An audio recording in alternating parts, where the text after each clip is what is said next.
జ్ఞాననంబోధనాది సేవితం కపితజంబోపంచారి లక్ష్మి ఉమాశుతం సంవినాశకారకం నమామి విఘ్నేశ్వర పాద పంకజం మంగళం భగవాన్ విష్ణు మంగళధ్వజ మంగళం పుండరీకాక్ష మంగళాస్తనో హరి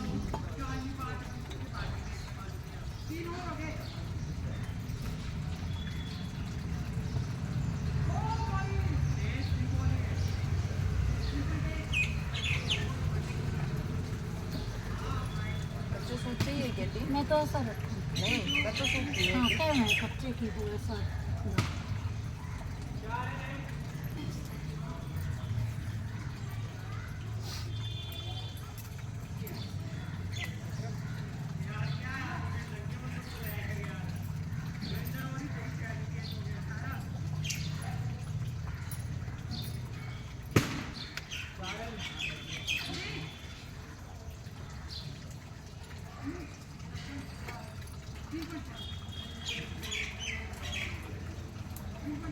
एक नगद देश का राजा था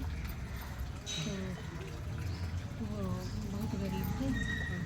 उनका एक बेटी हुई, उसका नाम था सावित्री। तो सावित्री जब बड़ी हुई तो उस राजा ने सोचा कि मैं इसका विवाह कर दूँ। तो उसके विवाह के लिए नारद मुनि को बुलाया, बताओ भाई कहीं कोई इसके लिए कोई योग्य वर। तो नारद जी आए और कहने लगे कि इसके भाग्य में तो कोई वर नहीं है। तो उसके पिता की चिंता हुई। पिता ने सोचा कि अब मैं तो कहीं पृथ्वी पर इसके लिए वर ढूंढ नहीं सकता हूँ, तो अब मैं बेटी से ही कह देता हूँ, बेटी तुझे कहीं तेरे लायक वर मिले तो तू पूरे जहान में घूम के और अपने लिए कोई सुंदर से विद्वान पति की खोज कर ली। तो बिठा के रथ में बिठा के बेटी भेज दी उसने। उसके पिताजी ने सब जगह घूमिया। एक दिन पेड़ के नीचे आकर बैठ गई, परेशान हो गई। उसे उसके जोड़ी का दर कहीं नहीं मिला। तो बस उसने ऊपर को नज़र करी तो देखा तो एक लड़का लकड़ी काट रहा था। तो बस उसने सोचा कि जो जाय विधि रखे भगवान, जो वही सो राम रखी रखा, तो मैं आपसे विवाह करूँ। वो बोला कि मैं तो बहुत गरीब हूँ और मेरे तो माता पिता भी अंधे हैं और तू तो राजभरों की राजा की बेटी है। तो बस वो कहने लगी चाहे कुछ भी हो, मेरे लिए को अब कोई नहीं मिला तो मैंने सर्वप्रथम आपको परपुरुष के रूप में देखा, अब आपको ही अपनाऊँगी। तो वो कहने लगा कि बात तो तेरी ठीक है, चल मेरे माता पिता के पास अपने घर ले आया। साथ में आई तो माता पिता से कहने लगी लगा सत्यवान कि ये ऐसा कह रही है कि मैं तेरे साथ विवाह करूँगी। वो रोने लगे, कहने लगे भैया हम कहाँ रही हो, कहाँ कि तुम राजा की लड़की है। तो वो कहने लगी कि नहीं मैं आपकी सेवा करूँगी। तो बस उनका विवाह हो गया। विवाह करके भेज दिया, बहुत कुछ दान दहेज भी दिया। अब वो अपने रोज़ाना सेवा करती अंधे माता पिता की। एक दिन घूमते घूमते नारद जी आए, कहने लगे कि अब इसके केवल थोड़े ही दिन रह गए, अब इसके तो भाग्य में केवल एक ही साल का सुहाग है। अब जब 2 दिन रह गए तो सावित्री की चिंता होने लगी। सावित्री कहने लगी अपने माता पिता से कि ये अकेले जाते हैं और मैं भी इनके साथ लकड़ी लेने जाऊँगी। तो वे कहने लगे ना बेटी तेरे छाले पड़ जाएंगे और ये अपने आप लिया होगा। तो नहीं मैं तो जाऊँगी। बहुत जिद करी, माता पिता का उल्लंघन करके वो बोली कि आज मुझे मत रोको, मैं तो जरूर जाऊँगी। तो साथ में चली गई। तो जैसे ही वो लकड़ी काटने लगा और वो उसने व्रत कर रखा था सावित्री ने भगवान का, तो वो ऊपर से उसके सिर में दर्द हुआ और नीचे गिरा तो नीचे सावित्री बैठी थी। सावित्री की गोद में उनका सिर गिरा और उसने सोचा कि ये वही दिन आ गया जो नारद जी ने बात कही थी, आज मेरा ये सुहाग टल गया। तो बस इतने में थोड़ी देर में उसने व्रत करती रही है, भगवान मेरी लाज रखे। बट सावित्री फिरवानी चली तो उसने पूजा करी। आज मेरा सत्रह खुदरख सबने भी सोचा कि भाई इसकी कुछ तो हमें लाज बचानी चाहिए। इतने में जो धर्मराज आए उसके प्राण लेकर चल दिए। वो गोद में लिए सिर रखते तो उसे पता चला कि अब मेरा आदमी बिल्कुल सांस नहीं रहा। तो उसने सोचा कि वो काला पुरुष जो आया था हो ना हो या मेरे पति को ले जा रहा हो। वो जो उसके पीछे पीछे चल दी, वो कहने लगी कि तू क्यों आ रहे है, तेरा पति खत्म हो गया, इसके तो हम प्राण लेकर चल दिए। वो कहने लगी कि जहाँ मेरे पति रहेगा मैं तो वहीं रहूँगी और इनके बिना मेरी कोई गलती नहीं है।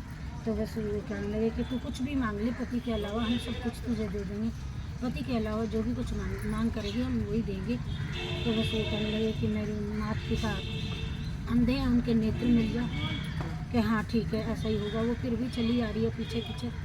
तो वो धर्मराज ने कही कि मैं तू माननी नहीं, हमने मना करी थी, तू वापस चली जा। वो कहने लगी कि मेरे माता पिता का राज्य छिन गया और वो वापस मिल जाए कि तथास्तु ऐसा ही होगा, तेरा माता पिता का राज्य भी मिल जाएगा, तू अब तो घर चली जा। तो फिर देखा वो प्राण लेके चल दिए, तो वो फिर भी पीछे पीछे जा रही है। वो कहने लगे कि मैं पुत्रवान हो जाऊं, मेरा वंश चल जाए। तो इतने में ही वो उतावली में तो थे। धर्मराज बोले ठीक है ऐसा ही होगा, तू जा वापस घर अपने। तो इतने कह के चल रही है, फिर भी पीछे पीछे चल रही है कि तू क्यों आ रही है? कि मैं तो इसलिए आ रही हूँ कि मेरे पति के बिना मुझे कहाँ से वंश होगा, आप इसे ही लेके जा रहे हो। तो वो कहने लगे कि अरे तूने तो मुझे ठग लिया सावित्री, तू तो बहुत सच्ची पक्की है, तू पति बिना नहीं रह सकती, मैं समझ गया। और उसके प्राण दे दी। जाके उसी जगह चली गई जहाँ ये लकड़ी काटा। तो वहाँ गई तो देखे तो गोद में लेके सिर कहने लगी कि मैं तो बहुत सोया। कि तू क्या सोए, मैं तो इतने कोस जाके धर्मराज से प्राण छीन के लाई हूँ आपके के। हाँ ऐसा हो गया था कि हाँ तो चल अब घर चलते हैं। घर गई तो माता पिता खुशी से आपके आँखों से आज अपने पुत्र को देखा और उनके घर में खूब आनंदी आ गई। फिर वो पता चला कि पियर गई, देखे तो उनका भी राज वापस मिल गया और उसे पुत्र भी हो गया। सती सावित्री के सबका जैसा सावित्री का रखा भगवान ऐसा सबका राखे। कहते का सुनते का हुंकारा बढ़ते का। जय गणेश जय गणेश जय गणेश जय गणेश जय गणेश जय गणेश। जय गणेश जी भगवान जी को चुटकी में चावल चुन दे के चल दिए। कहने लगे कि कोई मेरी खीर रान दो, कोई मेरी खीर रान दो। एक बुढ़िया माई आई, कहने लगी कि ला मैं तेरी खीर रान दो बेटा, छोटा सा बालक है, खीर की इच्छा है। तो बस उसने खीर चढ़ाई तो क्या भर के।